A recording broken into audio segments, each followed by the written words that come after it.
आरती। आप सभी भक्तों को पाप मोचनी एकादशी व्रत की ढेर सारी शुभकामनाएं। आप सभी के जीवन में लक्ष्मी नारायण की कृपा से आप सभी को सभी प्रकार के सुख और समृद्धि की प्राप्ति हो। जो भी भक्त सच्ची श्रद्धा के साथ नियम और निष्ठा के साथ पाप मोचनी एकादशी का व्रत धारण करते हैं, इस दिन भगवान विष्णु, माता लक्ष्मी और भगवान श्री कृष्ण के चतुर्भुजी स्वरूप की पूजा करते हैं, कथा श्रवण करते हैं, भगवान की आरती करते हैं। इससे व्यक्ति के सभी प्रकार के पाप और ताप नष्ट होते हैं। इस व्रत की विशेषता यह है कि यदि कोई जीव मृत्यु से पूर्व दुखी हो तो इस एकादशी व्रत का फल आप यदि संकल्प करके उनके कान में कह दें तो वह महापापी जीव भी मोक्ष पा जाता है। तथा इस व्रत के पुण्य प्रभाव से कथा को श्रवण करने से इस जीव भी मोक्ष पा जाता है तथा इस व्रत के पुण्य प्रभाव से कथा को श्रवण करने से हजारों गोदान का पुण्य फल प्राप्त होता है। ब्रह्म हत्या, स्वर्ण चुराने का पाप, शराब पीने का पाप, गुरु पत्नी गमन का पाप एवं संसार के समस्त पापों को यह पाप मोचनी एकादशी नष्ट करती है। तो आइए सुनते हैं पाप मोचनी एकादशी व्रत की कथा और अंत में सुनेंगे एकादशी माता की आरती। तो बोलिए प्रेम से भगवान विष्णु की जय, माता लक्ष्मी की जय, एकादशी माता की जय, सर्व देवी देवता की जय। कथा के अनुसार एक बार भगवान श्री कृष्ण से बहुत सारी कथाओं का वर्णन सुनते हुए महाराज युधिष्ठिर बोले कि हे भगवान, आपके श्री मुख से इन पवित्र कथाओं को सुनकर मैं कृत्य हो गया, परंतु मेरी अभिलाषा घटी नहीं वरन बढ़ती ही जा रही है। उसी के वशीभूत हो मैं आपसे पुनः प्रार्थना करने की दृष्टता करके आगे कथा सुनने की अभिलाषा रखता हूँ। अब आप कृपा करके चैत्र कृष्ण एकादशी व्रत की विधि एवं महात्म्य वर्णन कर मुझे कृतार्थ कीजिए। पांडु नंदन के ऐसे वचन को सुनकर भगवान श्री कृष्ण बोले कि हे राजन, यही प्रश्न एक बार महाराज मानधाता ने महर्षि लोमस जी से किया था।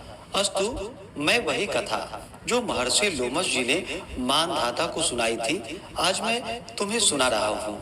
ध्यान पूर्वक सुनो। हे राजन, चैत्र कृष्ण एकादशी का नाम पाप मोचनी एकादशी है। इस एकादशी का व्रत करने से मनुष्य पिशाच तत्व से मुक्त हो जाते हैं। अब मैं तुम्हें इसका एक प्राचीन इतिहास सुनाता हूँ। ध्यान पूर्वक सुनो। चैत्र रथ वन में जहाँ पर पहले अप्सराएं निवास करती थी और जहाँ पर सदैव ही वसंत विराजमान रहता था, नाना प्रकार के पुष्प खिलते थे और नाना प्रकार के पक्षी कलरव किया करते थे। इंद्रादि देवताओं का वह क्रीड़ा स्थल था और किन्नर वहाँ पर विहार किया करते थे। उसी सुंदर और रमणीक स्थान में महर्षि मेधावी तपस्या कर रहे थे। एक दिन मंजू घोषा नाम की एक गंधर्व कन्या ने वहां जाकर मेधावी मुनि का अवलोकन किया और उनको देखकर उन पर आसक्त हो गई। यद्यपि अपने मन को बहुत समझाया मगर वह नहीं माना। तब हाथ में सितार ले उनके आसपास बैठे अपनी वीणा बिंदी के कोकिल कंठ से मधुर गान कर उनको मोहित करने का जाल फैलाया।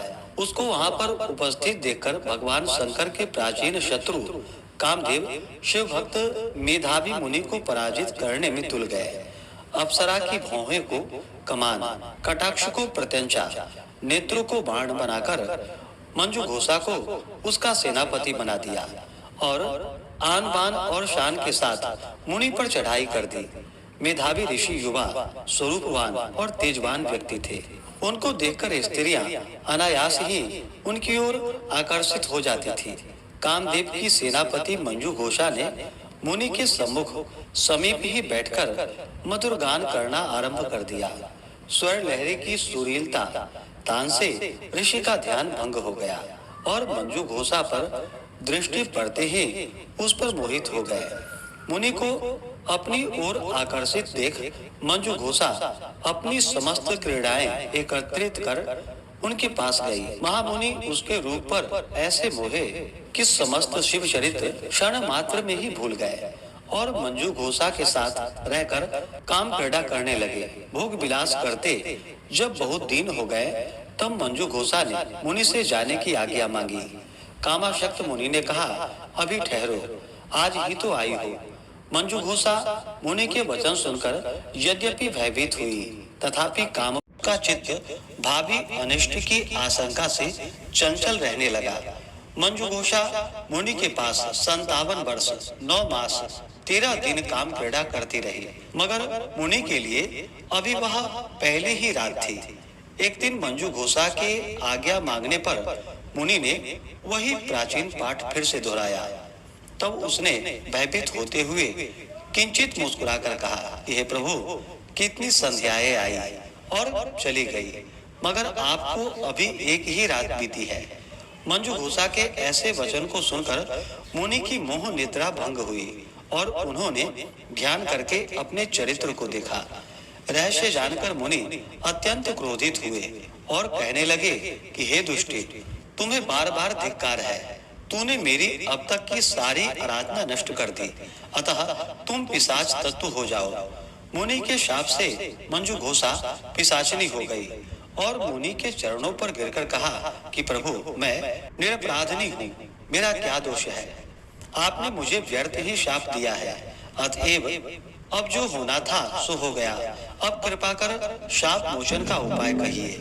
मंजू घोषा की ऐसी दीन वाणी को सुनकर मुनि का क्रोध नष्ट हो गया। तब उन्होंने कहा कि जाओ, चैत्र कृष्ण एकादशी का व्रत करो, तुम्हारा पाप नष्ट हो जाएगा। ऐसा कहकर वह अपने पिता चैवन ऋषि के पास चले गए। चैवन ने इन्हें देखा और आश्चर्य करते हुए पूछा, तुमने कौन सा असत कार्य किया है जिससे तुम्हारे तेज और पुण्य नष्ट हो गए हैं? मेधावी ऋषि ने पिता को सारा हाल बताकर पाप से मुक्त होने का उपाय पूछा। पुत्र के ऐसे पूछने पर चैवन ऋषि भी पुत्र को वही सलाह दी जो उन्होंने मंजू घोषा को दी थी। अस्तु मेधावी ऋषि और मंजू घोषा दोनों ने पाप मोचनी एकादशी का व्रत कर अपने समस्त पापों को नष्ट किया। पाप मोचनी एकादशी का व्रत का यह प्रभाव है कि व्रत करने वाले के पाप नष्ट हो जाते हैं। इस कथा को कहने एवं सुनने से हजारों गोदान का पुण्य फल प्राप्त होता है।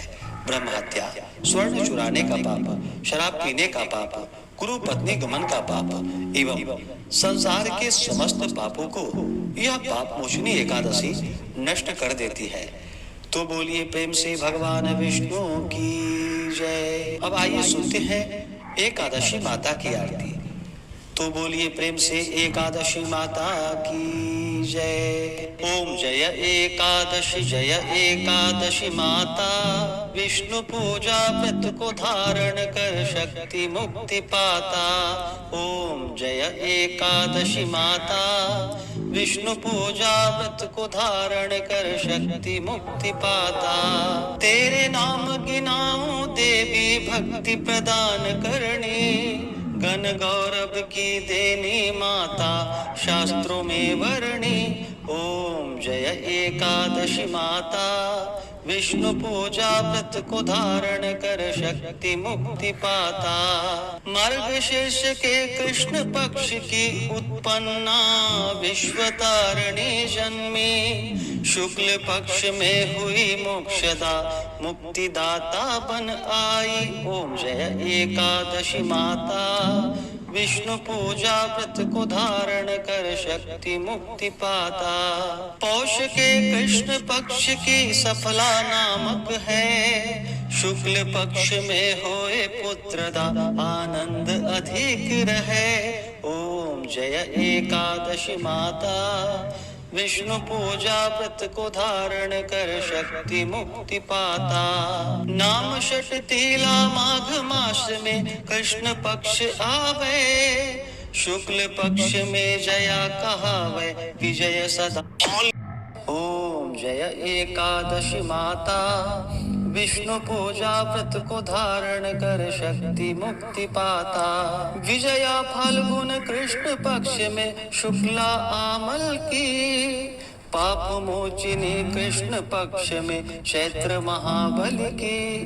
ओम जय एकादशी माता, विष्णु पूजा व्रत को धारण कर शक्ति मुक्ति पाता। चैत्र शुक्ल में नाम कामदा धन देने वाली, नाम वरुथि ने कृष्ण पक्ष में वैशाख माह वाली।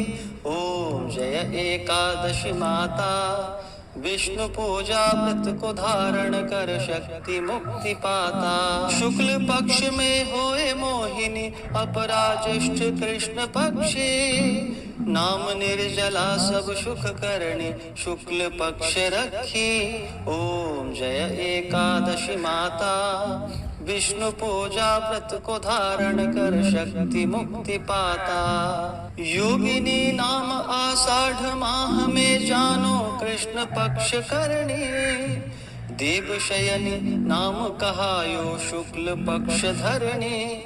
ओम जय एकादशी माता, विष्णु पूजा व्रत को धारण कर शक्ति मुक्ति पाता। कामिका श्रवण मास में आवे कृष्ण पक्ष कहिए। श्रवण शुक्ल में होए पवित्रा आनंद से रहिए। ओम जय एकादशी माता, विष्णु पूजा व्रत को धारण कर शक्ति मुक्ति पाता। अजा भाद्रपद कृष्ण पक्ष की परिवर्तिनी शुक्ला। इंद्रा अश्विनी कृष्ण पक्ष में व्रत से भव सागर निकला। ओम जय एकादशी माता, विष्णु पूजा व्रत को धारण कर शक्ति मुक्ति पाता। पापांकुशा है शुक्ल पक्ष में आप हरणहारी। रमा मास कार्तिक में आवे सुखदायक भारी। ओम जय एकादशी माता, विष्णु पूजा व्रत को धारण कर शक्ति मुक्ति पाता। देवोत्थाने शुक्ल पक्ष की दुख नाशक मैया। पावन मास में करो विनति पार करो नैया। ओम जय एकादशी माता, विष्णु पूजा व्रत को धारण कर शक्ति मुक्ति पाता।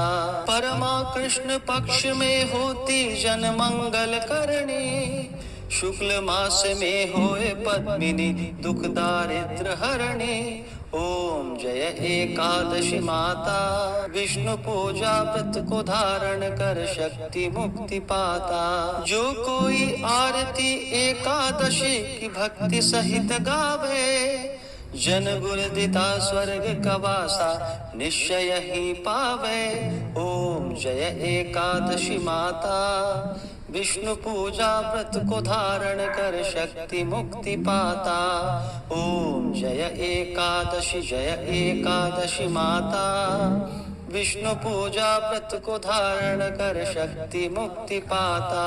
हाँ शक्ति मुक्ति पाता। तो बोलिए प्रेम से एकादशी माता की जय, भगवान विष्णु की जय, माता लक्ष्मी की जय, भगवान श्री कृष्ण की जय, सर्व देवी देवता की जय। तो आशा करता हूँ कि यह कथा और आरती आपको अच्छा लगा हो। इसी प्रकार से ज्ञानवर्धक जानकारियाँ प्राप्त करते रहने के लिए, व्रत पूजा के बारे में जानने के लिए, कथा को सुनने के लिए चैनल पे अगर आप पहली बार आए हैं तो चैनल को लाल बटन दबा करके सब्सक्राइब करें, साथ में बेल आइकन घंटी को दबाएं ताकि आने वाली वीडियो का नोटिफिकेशन आपको समय से मिलता रहे। वीडियो को लाइक करें, शेयर करें, सुखी रहें और स्वस्थ रहें। जय श्री राधे।